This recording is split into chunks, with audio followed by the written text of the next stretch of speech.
they're saying that's what's responsible inside of entrepreneurs Right. for going and finding and overcoming hurdles and finding new ways of doing things. And what would be traditionally described as an entrepreneurial ability is kind of generated by that. And I'm not disagreeing with that, but if we take a couple steps back into the dopamine cycle conversation, okay, so you want to start this new business, and you launch it, and and day after day and week after week, you're working inside this venture to make it a success.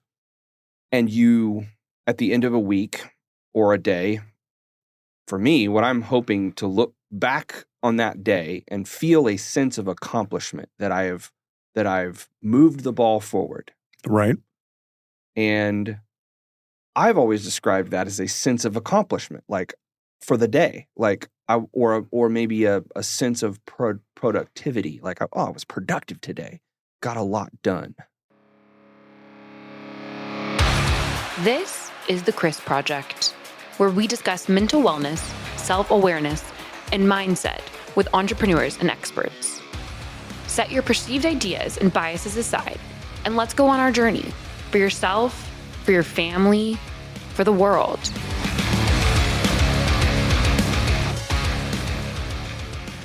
So this is Christian Brim, coming from the Dream Big Studios. We just named it. Thank you, Pish Patel, for offering us this space. I'm here with Josh Cochran. Let's start with like a 2-minute overview of your business, what you do. Okay. Yeah, thanks for having me today. This is Absolutely a cool opportunity to have an interesting conversation, which I'm always up for, especially when it's about entrepreneurs. That's fun. So my business is considered a managed service business. It's in the IT industry. Okay. And essentially, when companies want to focus on just what they do and they don't want to have to worry about hiring a whole tech department, a team of people to support what they do, they come find companies like mine.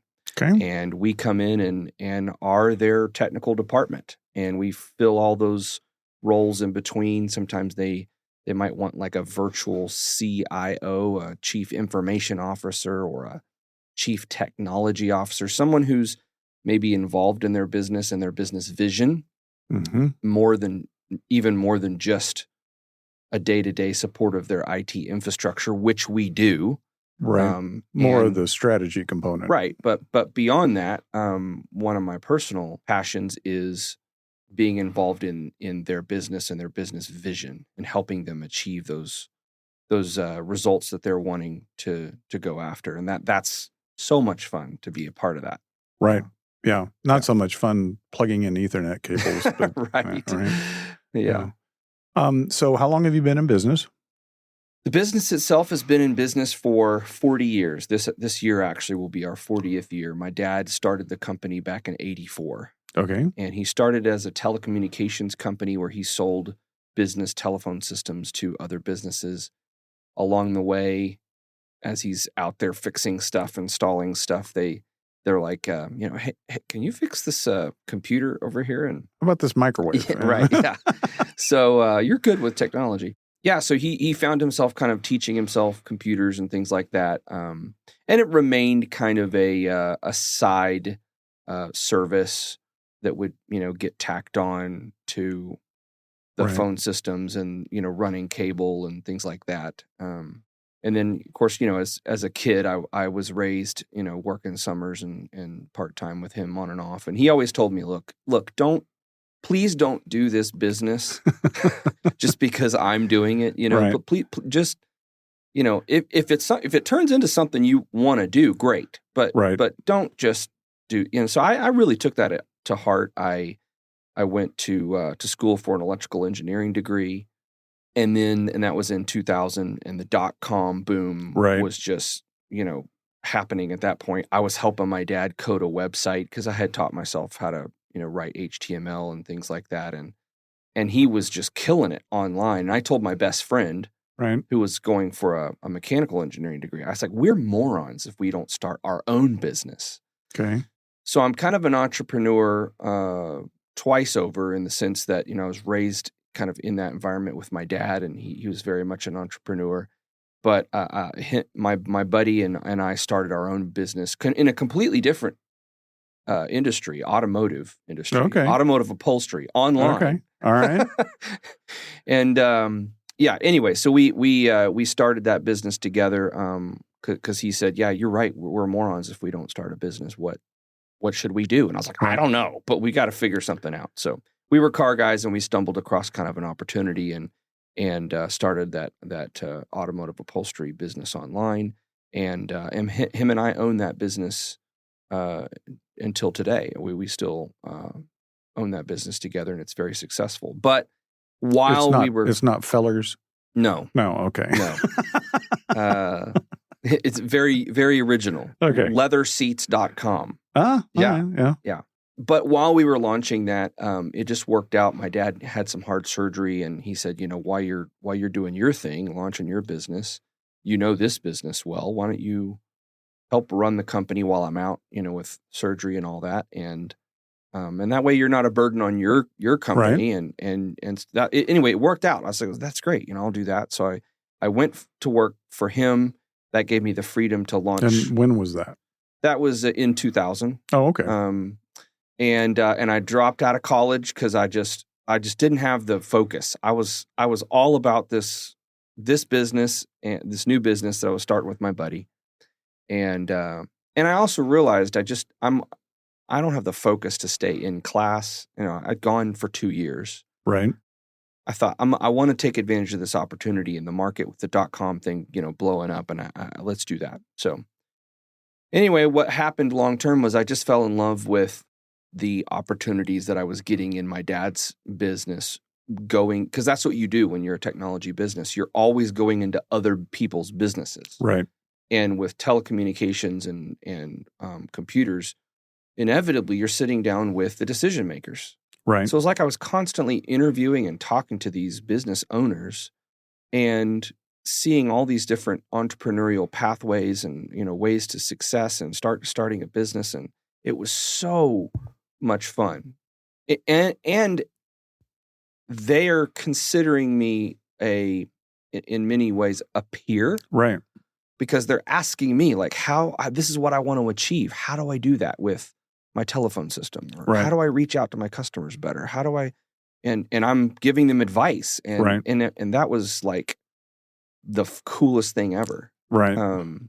So I've kind of fell in love with that aspect of my dad's business, and eventually over the years just started running the whole thing. My dad really just did kind of the sales. Right. And I did all the operations and pretty much every other thing, ran every other aspect. And then in 2019, he fully retired, and now I own and operate the company 100%. So awesome. So from that perspective, I'm kind of twice over the entrepreneur in that regard. Maybe a second generation entrepreneur. Yeah. You could say. I don't know if we can call you a serial entrepreneur. Yeah.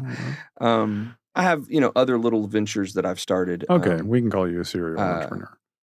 Yeah. Not that I'm shooting for that title, but the those two businesses are over and above the most successful that I've been involved with, and it's been a great journey. So, you read the study that you chose was on addiction, entrepreneurial addiction. Yeah. Why did you pick that one? Well, I picked it based on the title, and the neat thing again is, like I kind of was sharing earlier, just watching other entrepreneurs and being involved in their businesses because of the industry that I'm in. It's just given me kind of a front row seat to tons of startups. I've got to sit on several boards, right? Where one in particular, a $3 million tech startup. Mm-hmm. For a software company. And so that was intriguing to me, just thinking about starting a new venture, what that journey looks like, and seeing different entrepreneurs kind of go through that. And then, of course, my best friend that I started this automotive business with is what I would describe, and he would describe himself this way, as a workaholic. I mean, yeah.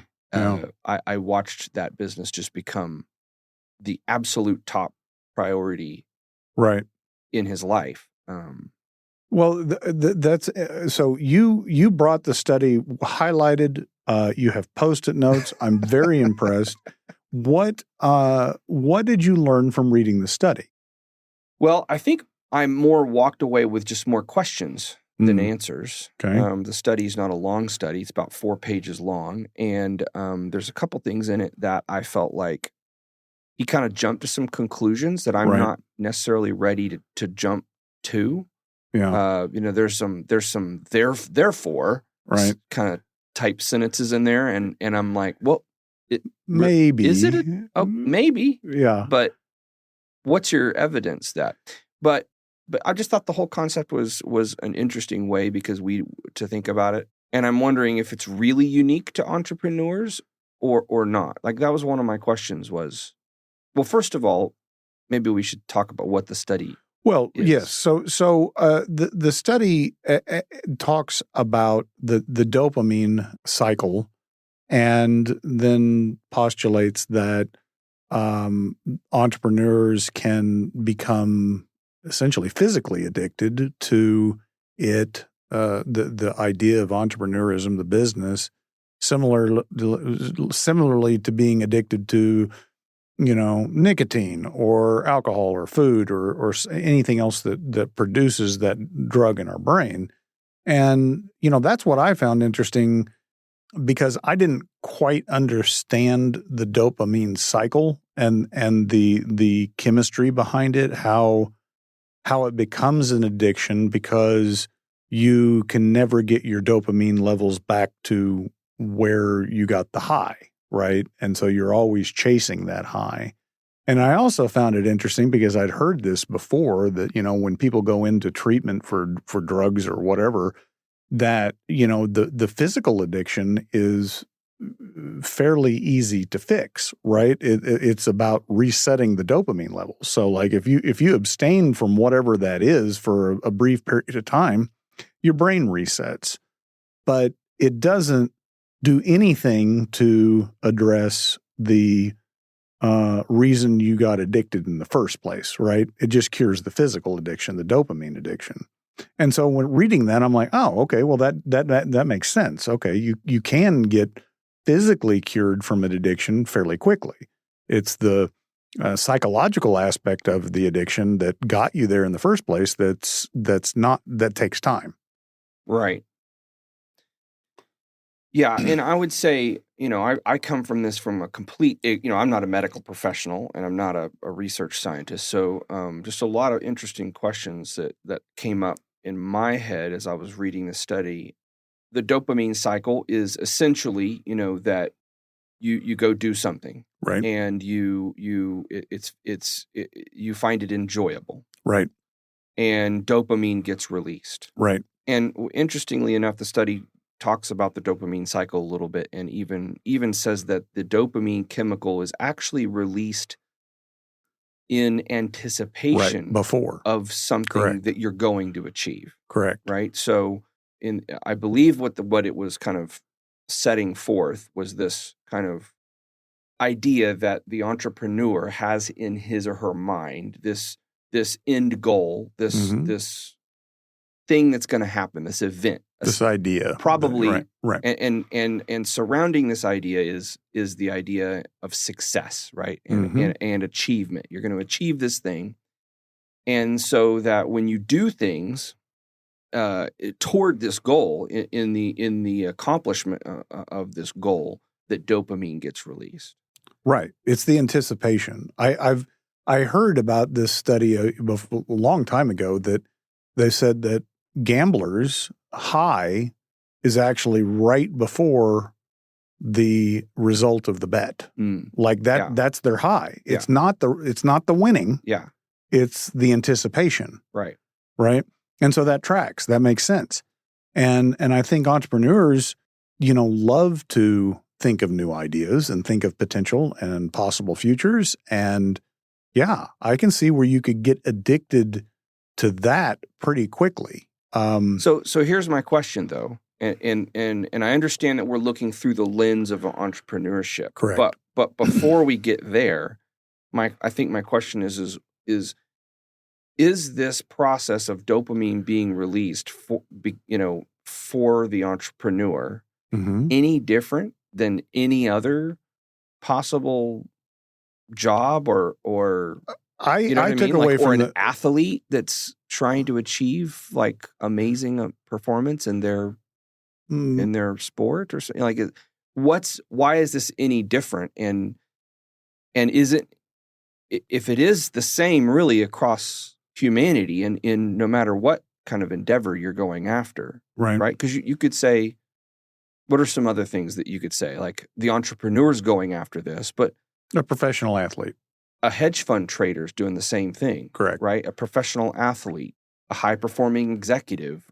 So if that's really just the same no matter what, isn't this more of a human condition? Or Oh, no, I think it is. I think the dopamine cycle is a human condition that we have to deal with. The study is trying to tie that to entrepreneurism. And like you, I left reading the study with questions, and I questioned their conclusions, right? It seemed like there was too big of a leap, because when I think of addiction in entrepreneurism, I think of like your traditional addictions. Like there's a whole bunch of things that you can be addicted to, and entrepreneurs have a higher rate of addiction than the population as a whole. Like they tend to struggle with alcohol and other drugs and sex and, whatever else gives them that dopamine high. So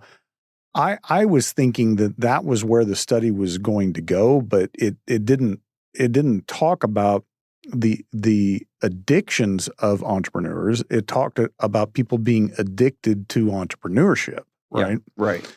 And you mentioned workaholic as your partner. I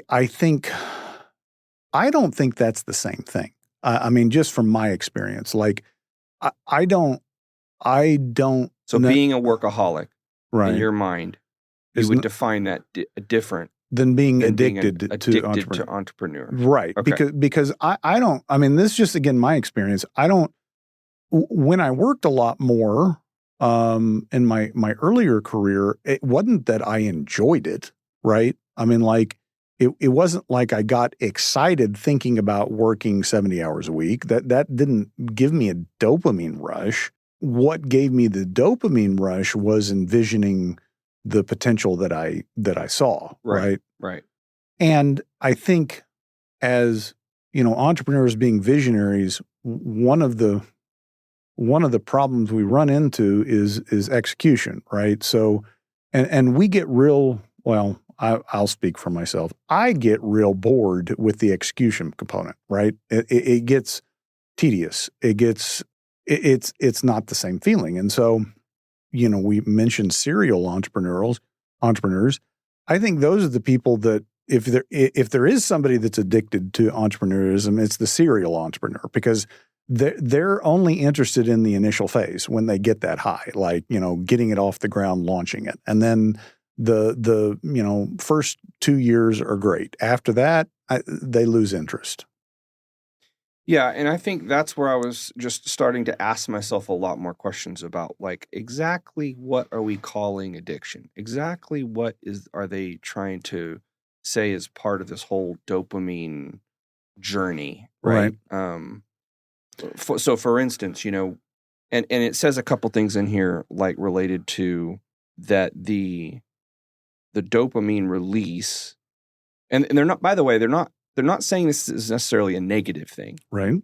Although some people would certainly put addiction in a negative category, but they're saying that this release of dopamine and this cycle that it creates generates something in an entrepreneur that in a sense he's harnessing that kind of cycle, and what it produces is his ability or the mechanism in him to go find new ways of getting things done. Right. Right. Because he did it this way last time. He got the dopamine hit. Now it's not the same. And you're looking for another hit right. in a sense of dopamine. Right. And so that they're saying that's what's responsible inside of entrepreneurs Right. for going and finding and overcoming hurdles and finding new ways of doing things. And what would be traditionally described as an entrepreneurial ability is kind of generated by that. And I'm not disagreeing with that, but if we take a couple steps back into the dopamine cycle conversation, okay, so you want to start this new business, and you launch it, and and day after day and week after week you're working inside this venture to make it a success. And you, at the end of a week or a day, for me, what I'm hoping to look back on that day and feel a sense of accomplishment that I've moved the ball forward. Right. And I've always described that as a sense of accomplishment, like for the day, like or maybe a sense of productivity, like I was productive today, got a lot done. The Chris Project is sponsored by the Rupp Group Coaching and Consulting. If you are interested in implementing some of these suggestions that you've been hearing about, or in general, you feel like there's parts of your mental game or actually your implementation strategy that you feel is lacking, and you love the opportunity to actually start to build yourself into the person that can create the success that you're looking for, please reach out vis-a-vis the link in the show notes to grab a free consultation with us to see if we can help elevate your mental or your business game. Thank you very much. Yeah, and is that what they're saying is the dopamine cycle? I don't think so. I mean, so what, you know what I mean? Like, how do you recognize? Because you said, it's different than a workaholic. So what is it? To me, I think it would manifest as someone that is a visionary that constantly comes up with ideas and new directions and can't get any traction, right? That because they're enamored or addicted to the idea, the feeling, the creation aspect of it. So where are you getting that portion of it? That they can't get anywhere. They're just constantly coming up. I don't know that I saw that in the No. This is more my experience, right? So. But the reality is that if you don't get traction, you don't implement things, then there's no economic value to sustain those visions, right? Like, so if the idea falls flat on its face, then you don't have a business. Right. And you see this, I saw this myself where in my business, I kept bolting things onto the business. Oh, well, we can do insurance, and we can do wealth management, and we can do business advisory. And so like it was to me, it was all about the newness, right? But that's not necessarily the best business decision, right? You split your focus. Especially if you're working with a team, it gets very confusing. Like, what? I don't understand. Are we in the insurance business now? Like, what? That they look at you with that face. I think that's where the addiction gets destructive in the business. Outside the business, all the consequences of financial failure, right? So the effect that it has on your personal relationships, et cetera.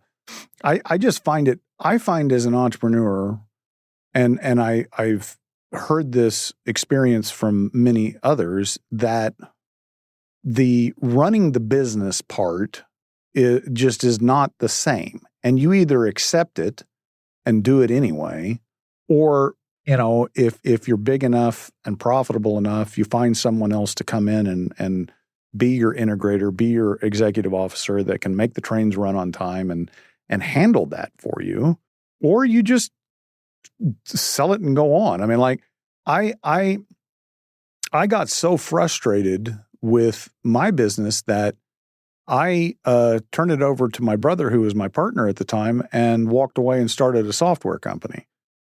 I mean, and I remember telling him very definitively, is I have no idea what I'm going to do if this doesn't work, but it's not going to be running an accounting firm. And that was 7 or 8 years ago, and here I am, right? Okay. So how do you know, though, when that's just that you just didn't find that challenging anymore?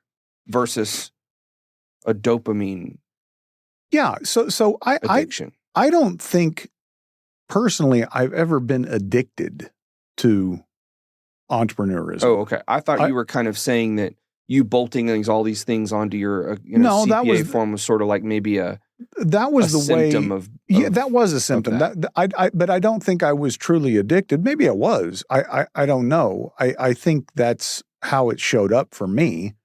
How would you know though? Yeah, I don't know. I never went to go see a psychologist. I don't know that they'd be able to diagnose me properly anyway.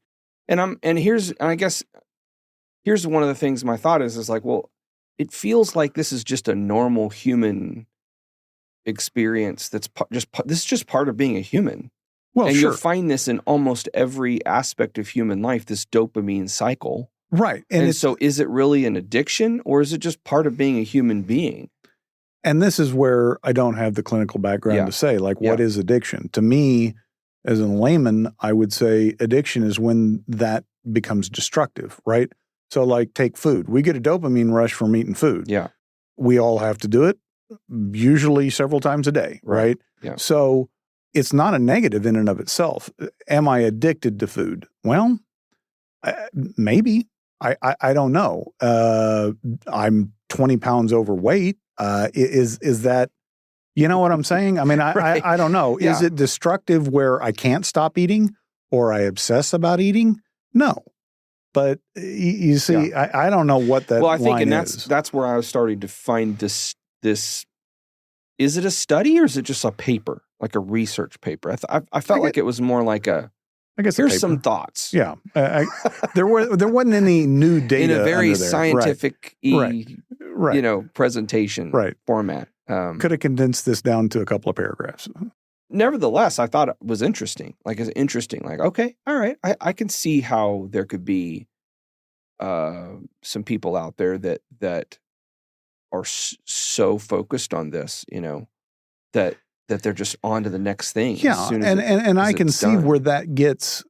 I can see where there are other aspects of entrepreneurship, such as the stick-to-itiveness, the focus, the drive, that those could be misinterpreted by other people as addiction. And right? that was my thought, right? Like, so how do you know? Right. Right? Like, because it seems like there's some very positive things about that. You know what? Like exactly. You bolting these things onto your business and trying all these things, like, how is that not just you troubleshooting your business, like, or looking for a more efficient way, or saying like, hey, we've got to do better than our competition. Like, well, sometimes the only way to do that is to try something that's never been tried before. True, but okay. So if I were going to look back at my experience and say, was I addicted in that moment? Probably, because I didn't have anywhere else to get that high. And so it was in my business to do that.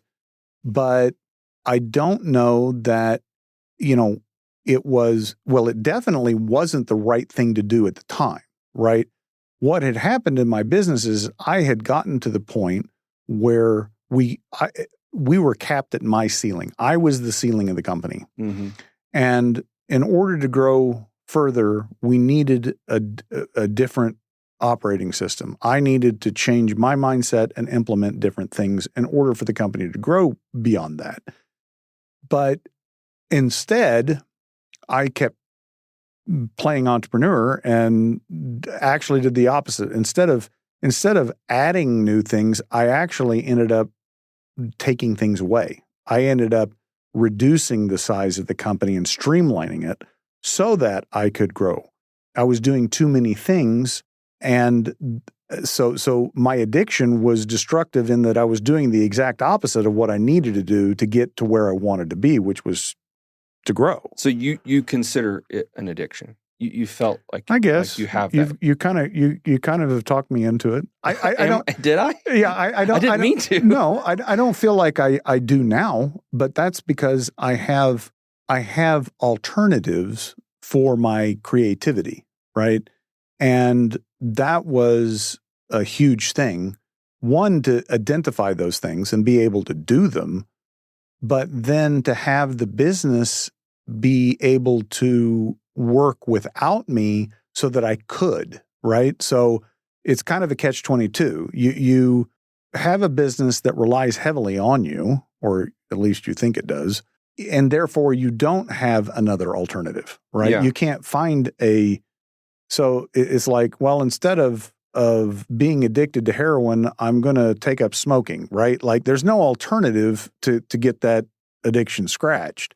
So I think that you have to have a clear idea of how you want, what the alternative is. And you have to want that more than you want what the business is giving you. Well, let me introduce another factor Okay. in this whole thing as we're considering. And by the way, going back, I'm leaning more toward this addiction idea presented in this paper is if it's true, is far more rare than we really think it is. Right. Not that addiction in entrepreneurs is rare, but that addiction to entrepreneurship is rare. Correct. I would agree with that. And part of so let me introduce the next factor, and that is a psychological factor related to our self-perception and our identity and our self-esteem. Yeah. Right? Like so I looking at myself, I would say that a large motivating factor for me is, or at least it has been in the past. I think I'm distancing myself from this the older and more mature I get. Right. Okay. But when I look back, I have to admit that I see myself, my perception of myself is as an entrepreneur. And I also see that other people see me as an entrepreneur and see me as a business person. Mm-hmm. And so, like the definition and the determination of a successful entrepreneur is success, is that he has success, right? Right. And he makes money and his business is profitable. And so if I see myself as an entrepreneur and I want to be a successful entrepreneur and that's part of my identity, mm-hmm. then that is a huge motivating factor every single day for me to go in and put work in. And so my whole focus becomes on being successful, my achievements, even from a day-to-day, like from a productivity standpoint, not having a wasted day, not feeling like I'm, well, that was a wasted day. I just wasted a whole bunch of time doing nothing. Right. So that in itself becomes the motivating factor. And therefore, at the end of a particularly productive day, I feel great. Yes. I feel good about myself. Mm-hmm. Because all those feelings are wrapped up into my perception of who I am. I'm an entrepreneur. And I want to be a successful entrepreneur. And it's important for other people to see me as a successful entrepreneur. That's a component of me being a successful entrepreneur, is other people also seeing and agreeing that I'm successful.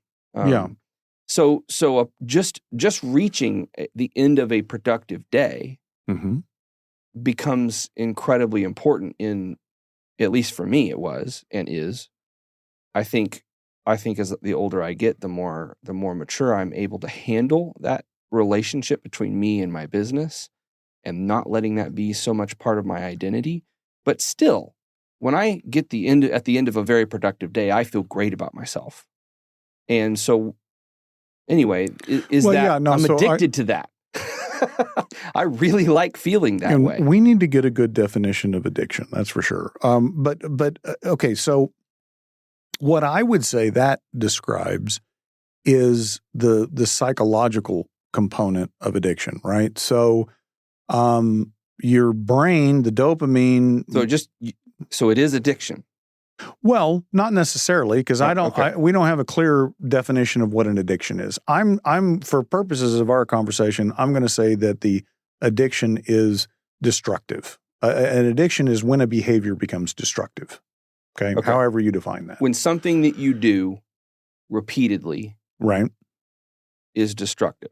Yes. And it feels like there's another component that's like something that you do that you almost can't help yourself from doing. A compulsion. Yeah.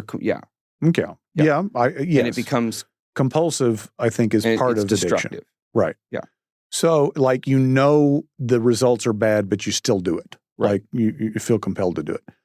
So, what you said about identity in the business is, I would say, ubiquitous. I've never met an entrepreneur that didn't, at some level, and usually a very high level, self-identify with the business. Like, it was part of who they were. Yeah. Right. Which kind of talks about the other study that you gave me. You gave me an option, right? Yes, I did. Which is one, the entrepreneurs seeing the business as their baby or as their kid. Yes. Yeah. So if we go down that road, I in one of my conversations with Pish Patel, he made an offhanded comment, and he said, entrepreneurs don't have very good coping mechanisms. And I'd never heard it described in a clinical way like that, but I'm like, yeah, you're right. We don't have good coping mechanisms when we experience challenges, right? And in a lot of ways, I think our business, maybe someone can do a study on this. I don't know how they do it, but that the business itself becomes our coping mechanism, right? So it's the way we overcome our inner turmoil. And, I from my perspective, having been in business 27 years, I think that in a lot of ways, my business was my coping mechanism. It was a way at the end of the day to prove my self-worth. The challenge around that, though, is that, okay, what is success, right? And you and I are both an EO, and historically in the U.S., that means that you're, top 4 or 5% of all businesses as far as size. If someone said you were in the 95th percentile, you took a standardized test, you'd feel pretty good about that, right? Yeah. But not for me, because I saw all the other entrepreneurs that had made more money or had bigger companies, and it's like if you don't have a real clear idea of what success looks like for you, you're always going to be chasing something you're never going to get. Yeah. And You'll never be happy. And if that's your coping mechanism, you're going to be miserable, right? Because you're never going to say to you, in my case, I was never going to be able to say to myself, "Oh, I'm successful. I'm worthy. I'm worth being alive." Well, if that's your benchmark, you're never going to get it. Yeah. I think that's part of the journey. I hesitate to say just as an entrepreneur. Maybe it's more sharply experienced when you're an entrepreneur. But I would say probably true in any human endeavor, in any job, for any human being. This understanding of defining exactly what success is, right? Yeah. Like, it doesn't matter if you're a school teacher, right? If you're an astronaut, right, who never goes to the moon, right? Because only like 8 of them go every 10 years or so, right? You mean when we go to the moon? Right. Okay. But you know what I mean? Can you imagine, like, an astronaut would be a great example, right? You become an astronaut. The whole idea of being an astronaut is to go into space. And there's a ton of them who never go to space, ever. Yeah, and they're all elite of the elite, right? Just to get into the program. Yeah. And so probably a lot of them are just like, well, that was a wasted, or you could be, right? Like that was a wasted life. They've got 3 PhDs and... or you're a professional ball player, and you're the bullpen catcher, and you never see the field. So, I mean, like, is that success? Well, I know a lot of people that would consider it success, right? Yeah.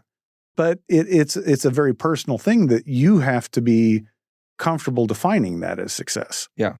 I'm going to veer off slightly. I talked to you a little bit about the project that I'm working on, and I want to ask your opinion, just in general, and your experience about mindset, mental health, self-awareness, any of those or all of those? How has that shown up for you as an entrepreneur? I think a lot of those are related back to what we were just talking about, the definition of success. And for me, I think I've had to go back and retool that several times in my life, Mm-hmm. especially when I have been put in a situation that was, there wasn't anything I could do. Yes. And I can see that I'm not achieving success. Mm-hmm. I'm not able to. Okay. Maybe that's in several situations. However you defined it. I can think of it was just economic reasons. We hit a Right. recession. Mm-hmm. I'm having to lay people off because no one's buying anything. Right. And my entire business model is, I can see it's still viable. It's just a matter of time. Like right now, unless I shift into doing some other thing, which, those things happen. But anyway, the point is that for a time, you get put in a situation where there's nothing you can do. Yes. And so this part of me is just like screaming. Something you said earlier about was like this, the creative outlet. Like it's like you didn't have that. Right. So I think there's a couple things that personally I've had to do. One, again, that those experiences forced me to go back and reevaluate what success is and what's important in life. Mm. Is this business the most important thing? No, Right. it's not. Right. And I knew that going in. But somehow along the way, you get twisted and you lose focus, Mm-hmm. and the business gets put at priority number Right. one. When actually my top priority is my wife Mm-hmm. and my kids, Right. my family, raising them as productive, well-rounded human beings that I like spending time with, Right. as Jordan Peterson likes Right. to say.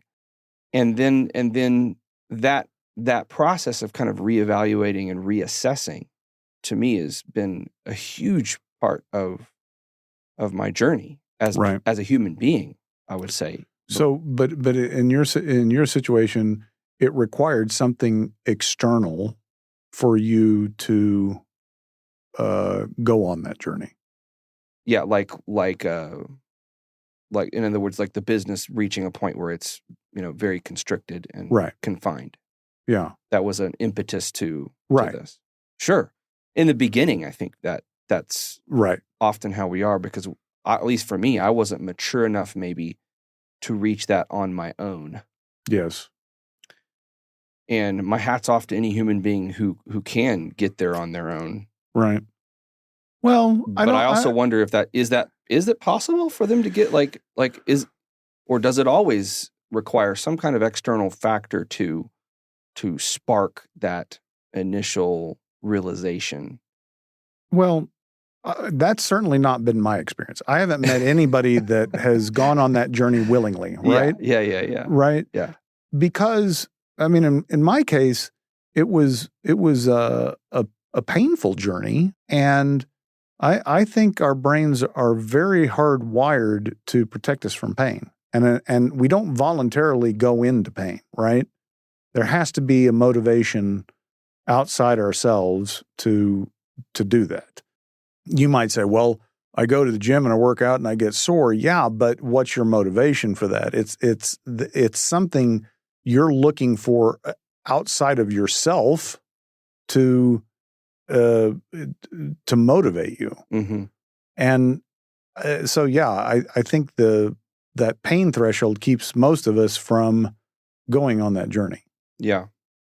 I do. Like you said, I think it does get easier, right? Yes. As you realize you're going to survive, emotionally, psychologically, physically, you say, well, okay, I and you see the benefit of it, right? You see the benefit of the insight that you have. You're like, well, okay, this isn't so bad. I'll do some more of that. Right. I'd have to go back and listen. We're in this time period in history where, podcasts and YouTube, long form Joe Rogan style. Right. So, and I listen to a lot of those, and then I forget where I've heard things. Yes. So it's hard to attribute things that I do. Who was this? Was it some guest Joe had on his show? Right.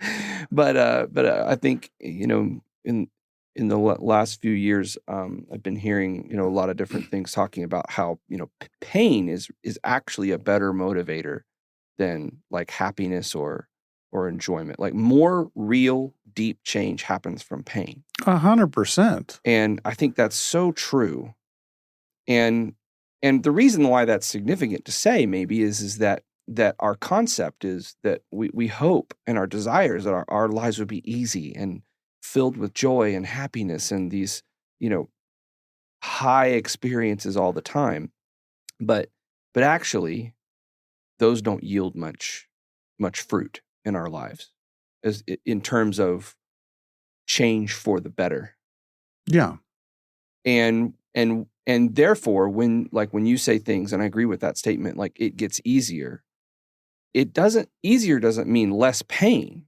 Correct. It just means I'm more familiar with that pain. Yes. And I'm not as afraid of that pain as I once was. Yes. Because when you first experience that pain, you don't know how long is this pain going to happen? How deep am I going to survive it? Am I going to make it? Yeah, right. What am I going to have to do to make this go away?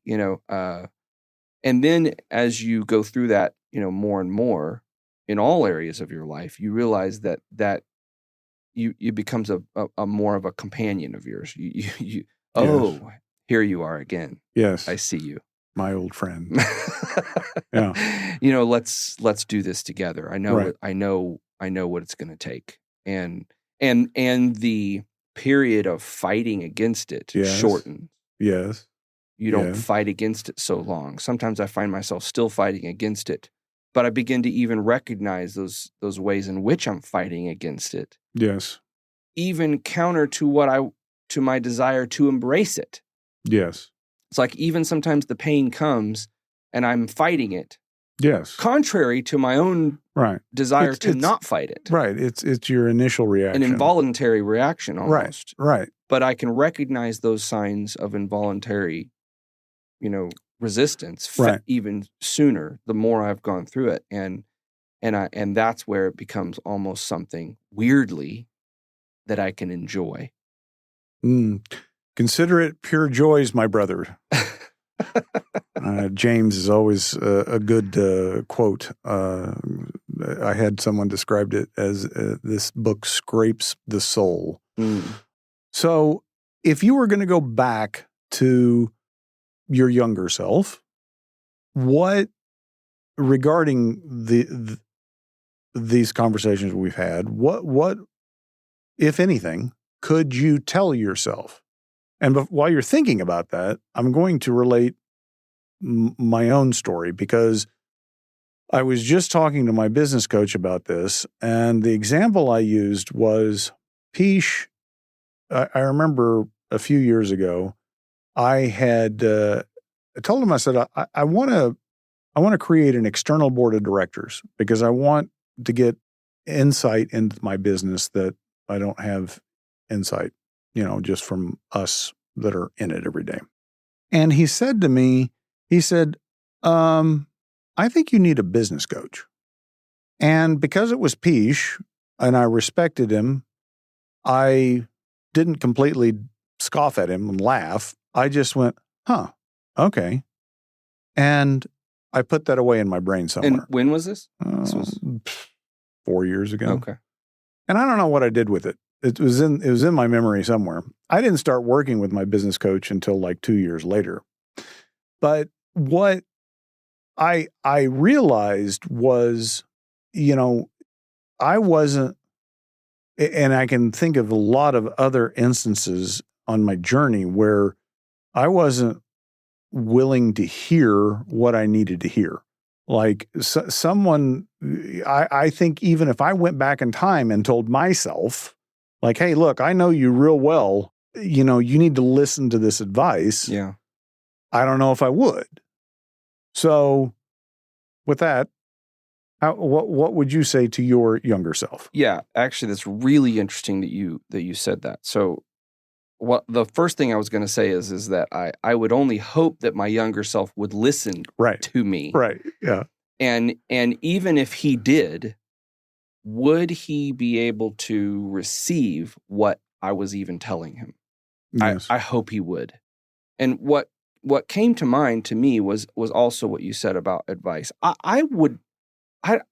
Maybe I'm being prideful even right now, but I would not describe my younger self as a very prideful individual. Okay. I think I've always tried to be very approachable, and I wouldn't have described myself as arrogant. I would describe myself and others around me have as a very confident individual. I used to call it a plum. Yes. Okay. A plum. Yes. And I would say a kind of confidence approaching arrogance, but I would say in maybe a healthy way, in the sense that you've got to believe in yourself. Yes. You've got to pick a direction 100%. and go that way. Wrong, right, indifferent. Like, guys, this is where we're going, and I believe this is the right way. So that kind of level. But mixed in there, when I look back at some of my most recent realizations, I wish I would have been more proactive in seeking out like a business coach and advice from other people. And I can tell you that I purposely didn't. And I don't exactly know why. Like, I think part of it was I wanted to achieve success on my own. Right. That somehow asking someone else's advice would cheapen your success? Would cheapen it. Right. Would cheapen, like, even my feeling about the success. Oh, I only got here because, right. Yeah. And I've struggled with that in the past a little bit too, with like working with my dad in the business. Is like, well, are people just going to think that I'm in this business because my dad started it? Right. That I'm not a real entrepreneur because he started the business? Right. I find myself still having that thought and having to kick it out of my brain. And that's one of the reasons why in the past, I know I did it here too, but I didn't do it for that reason. I tell the leatherseats.com entrepreneurial story instead of the IT company entrepreneurial story, because I was always worried that people would think I wasn't a real entrepreneur. Right. You didn't really, you just inherited this business from your dad, right? So there was maybe some of that mixed in there. I've been an entrepreneur for long enough where that doesn't bother me at all anymore. Like, but that I know what I've put into this business. I know, and I don't need anybody else to justify that for me, right? But my younger self, I would say, it's a whole like amalgam of mixture of different like little emotions and thoughts and things. So one was that, regarding maybe I wanted the success to be 100% mine, and I didn't want to have to give credit to anybody else. Not from like a prideful thing, but just like you needed for it. me, I wanted to look back you needed from the peak of the mountain and be like, it was me. I got here and I did it. And I realize now I think that that's just a bunch of crap. Yeah. No, I think the entrepreneurial community is critical because, however that manifests itself for individuals, but having those trusted individuals that you can share experience and feelings, and I mean, I'd say no one wants to go on this journey of life alone, but as an entrepreneur, it's oftentimes hard to find people that you can relate to, right?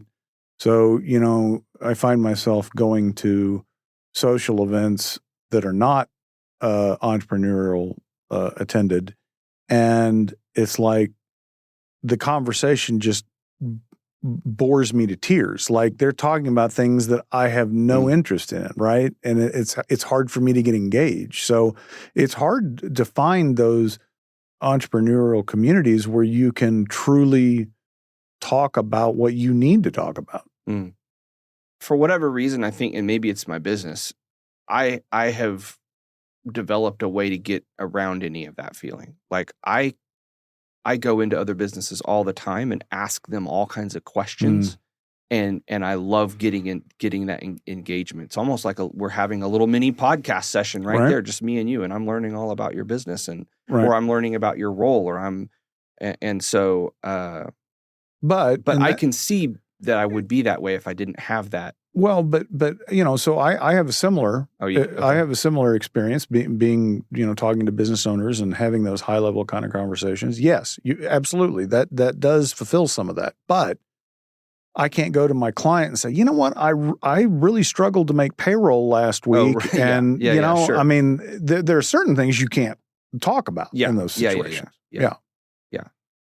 Well, so stepping back into that question about what I would tell my younger self, I think it would be like, stop thinking that it'll cheapen your success to go out and learn from these other entrepreneurs. Go ask them. Go ask them every single question you can. Go seek them out. Go interview them. Go ask them for some coaching advice. Yeah. I don't know why I felt that way. I don't know why there's no reason to go repeat all their mistakes. Right. Simply so that they'll be yours. Yeah. Yeah. No, I mean, that's one of the things that I find so beautiful about the forum experience in EO is that there isn't advice. So it's not me telling you, Josh, well, this is how you need to fix your situation. Rather, it's here's my experience and what I wish I would have done differently and what I did right, what I did wrong. Then I still own the outcome. Like to your point, like if someone gives you advice and you follow it or don't follow it, it's not necessarily yours. Yeah. But if someone gives you their experience and you take it and you use it, it's 100% yours. Right? Yeah. Yeah. Another big thing for me looking back was thinking that everyone thinks like me, but not realizing it. Not realizing that I thought that way. Like if you asked me, does everyone think like you? I'd be like, of course not. And on some level, I would agree with that, right? Right. But I had two great experiences to teach me this. Yes. One was not in my business. Okay. So I had some buddies start a used car business. Okay. A used car dealership. And of course, the cool thing about having entrepreneurial buddies is that you're pretty much a board member, right? Even if you're not a board member, right? You're unpaid. Yeah, I'm unpaid, and it's fun to go out there and watch them launch this business, even though I've got no skin in the game at all. And that's what happened here. Like they went, we're gonna go do this thing, and I kind of was like, well, I want to be in part of it, but anyway, just it didn't work out, right? Right. And I could see, like, I've got nothing to add to this, like, to their ventures. It's really not fair for me to be a part of this. Right. I'm not adding any value. But I learned some great lessons. So they launched this business, and they're talking about all the things that are important to us. Because we're car guys. Right. Right? Some of these guys were in, the leather seats automotive business. So we right. know cars forward, backward, and sideways. I mean, we've been in the industry for forever. And a lot of our customers are car guys, all right. day long car guys. So they launched this car business, and we're talking about all the things about like the buying experience and helping you find a car and all the things that we value. Right. Turns out none of those things are important to anybody. Right. The most important thing is how much money they happen to have in the bank at that moment. Right. If they happen to be like in a buying mood, would all the paperwork get done fast enough? Right. And how much the car payment was going to be? Right. And could we, pay off their other car? It was all of it that was none of it was important to me or them or anything. So they had launched this whole car dealership with all these kind of underlying principles and this whole buying experience. I think they sold like 2 cars. Right. Over 6 months or something like that. I mean, awful. it was awful. abysmal failure. Right. And everybody walked away going, wow, we had no idea that that's what people were going to be like. Like they're just different. Yeah. I think that bias that we have as business owners, one in general about how we look at the world, but 2, in terms of what we think our customers or clients think. Or value. Right. And that's that is a hard hurdle to get over, because unless you understand and can express your client or customer's problem in terms that they would express it, not how you would express it, you don't really understand what it is that you're solving. And I was resistant to learning that about people, right? Yeah. Like, I did not want it to be that way. They wanted them to be more like you, even though it right? wasn't. I wanted them to be like me. I wanted them to like come in and kind of know what already car they want, and they want this color and this year, and this would be really important for me to have. And none of them were that way. Right. And I was so frustrated to learn that, even though I wasn't, in the business, even on their behalf, like they were. And the way that affected me in my business was it kept me from marketing my business in a lot of ways that I should have embraced years earlier. Yeah. Because I was resistant and didn't want my customers to be that way. I wanted them to be far more educated about what I did or sold, or the products that I, or to value them more. Like when you look across the street and your competitors, advertising that they have, it's now in blue, and you're like, it's always been in blue. It's always been available in blue. Right. What do you mean? It's now now available in blue. Like, and it just makes you angry. Like, that's just stupid. Right. Yet 100 people are walking in over there to buy the new blue, whatever it is, right? That makes me mad. But that's interesting, because I've seen a prevalent problem among entrepreneurs in marketing in general, just how to market their business. And I'm wondering if it is that mindset prism we're looking through. Like it because even if you say it made you angry that they advertised it in blue, it's like it shouldn't be that way, but that's the way it is. Right. That really sticks in our craw, so to speak. It does. And I think when I unpacked that and looked at it, in a much deeper way, and I realized, like, look, the world is the way the world is. Right. And either you embrace it or you resist it. And I've coached other entrepreneurs in this way. I've told them, look, either you have to come to the world as it is, or you're a Steve Jobs. Yeah. And you're going to release something that's going to change the way the whole world buys or consumes something. Right. So right now, you probably should consider: am I Steve Jobs? Am I going to be the guy that like completely overhauls the way the whole universe? Right. Probably every not. known human purchases music and video and apps. Right. Am I that guy? Because if you're not, but you're behaving like you're going to be that guy, then you're really not operating in reality. Yeah. Well, Josh, thank you very much for taking time and sharing with us today. I'd love to have you back on later and go deeper on a couple of these other subjects. But that was fun. Thank you for listening to The Chris Project. You are important. Your work is important. Do not give up.